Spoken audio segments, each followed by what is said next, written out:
I want to first start by actually not going through the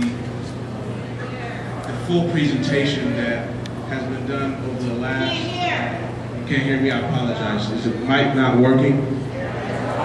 Oh, y'all just will. Okay, so let me take this off. Okay, so can you hear me now?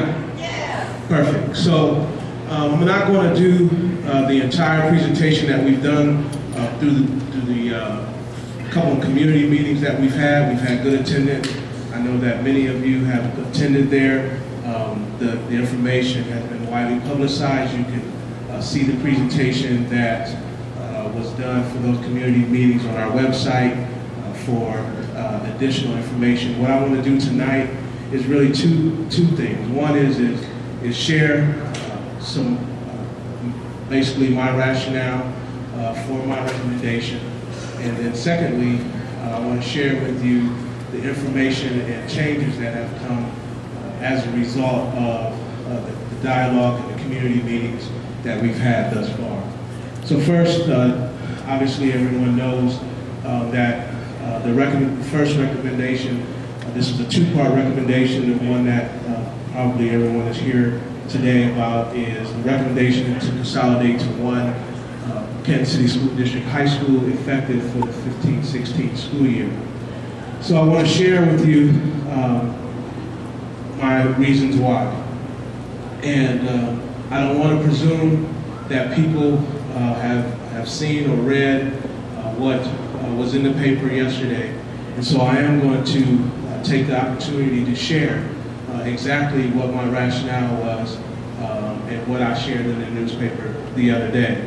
And basically what it amounts to is there are four critical reasons why I believe why I'm making this recommendation.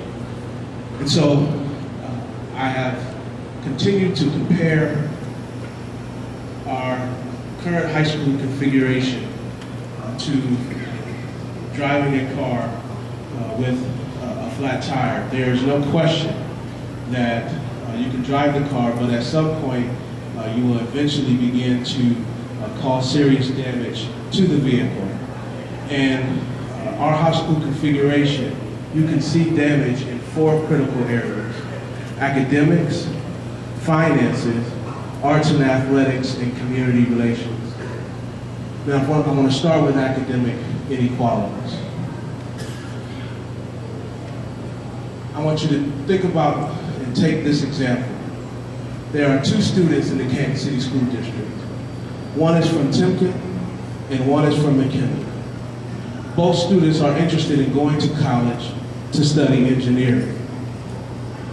Currently, both students can enroll in a rigorous pre-engineering program. But right now, only the McKinley student can enhance her college credentials by enrolling in calculus. Now, this scenario that I talked about, the ability to access classes, occurs time and again as McKinley offers 40 different classes that Timken students are currently not able to access. Many of these classes are critical to prepare students for college and career. These academic inequalities have been in place for decades, and they must be resolved. And one of my top priorities when I was hired was to ensure, and I said this publicly, was to ensure social justice for our students. I believe that Canton students deserve the same education as our suburban and sometimes wealthier counterparts. But right now, our students are not receiving the same education as other students within the same school district. From a fiscal standpoint, this academic inequality has existed for decades because it is fiscally unfeasible to resolve under our current funding model.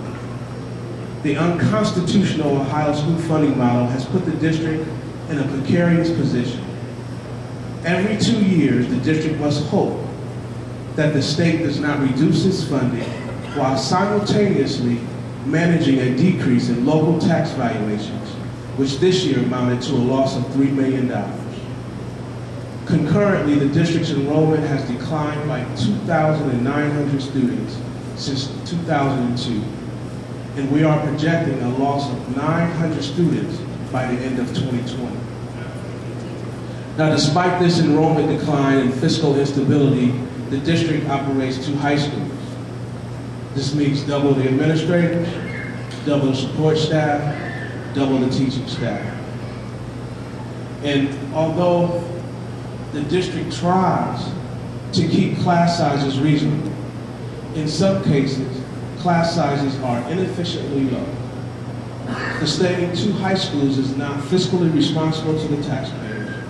The district is grateful, and has always been grateful, for the community's fiscal support through tax levies, but we also have an obligation to do our part to ensure district dollars are spent wisely.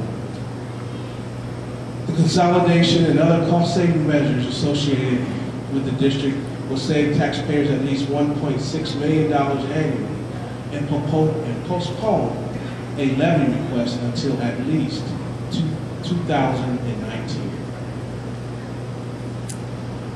Arts limitation and athletic inequities. With a few exceptions, the district's arts and athletic programs are inadequate.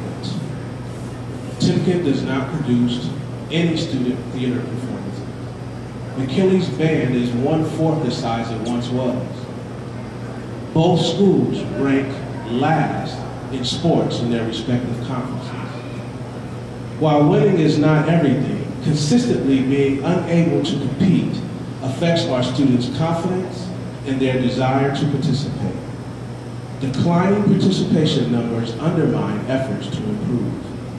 Consolidating schools will increase participation, allow better training, allow better alignment at the lower grades, and afford younger students the opportunity to grow and develop. These benefits will enable our students to achieve their full potential, both in and out of the classroom. Community divisiveness. Shortly, and this is an absolute true story, shortly after becoming superintendent, I had a vendor come to my office interested in doing business with the district. The vendor was interested in providing many incentives to do business with our district, but the caveat was that the deal was for McKinley only. When I inquired about Timken, the vendor politely indicated that his business was only interested in choosing to support McKinley. I politely rejected the vendor's offer. But unfortunately, this has happened not only with vendors, but with community partners and community members. We are one district. We are one school district, and all of our students deserve the best. I am heartbroken over the sentiments expressed in the words used to describe students, staff members, and adults who attend, work, and support our sister school located less than a mile away.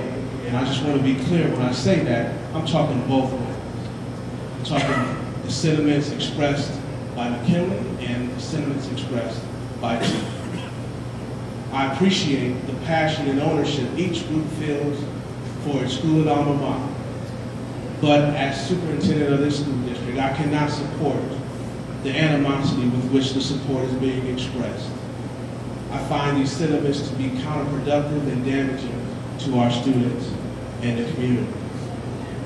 Canton is in the midst of a great opportunity. We have the opportunity to grow our shale and gas, the increasing stature of our medical facilities, and the vision of the Pro Football Hall of Fame.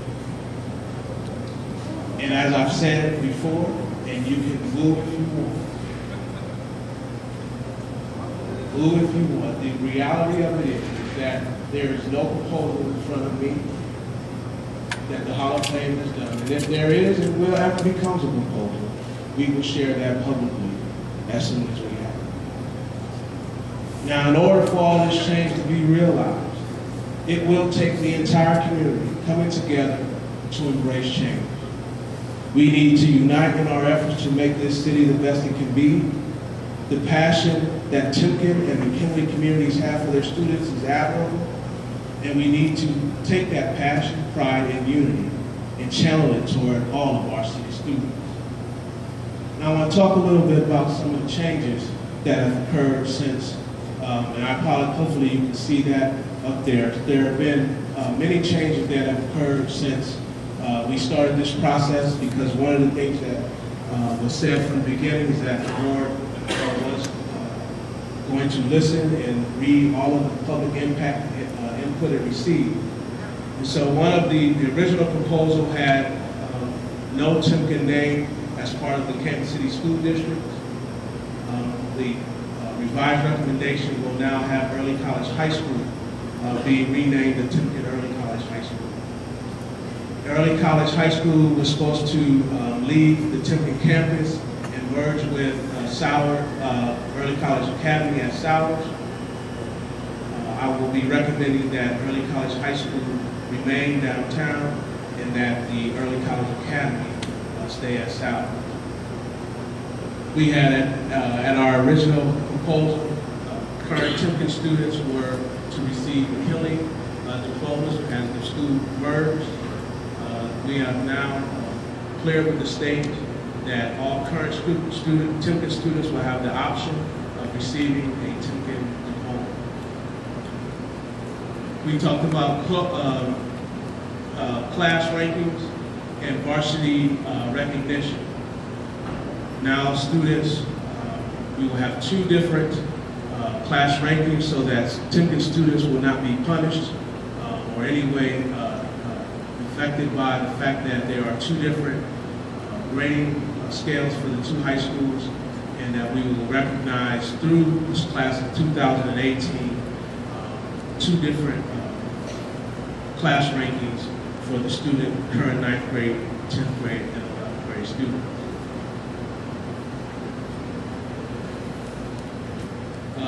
We also had no transition advisory committees.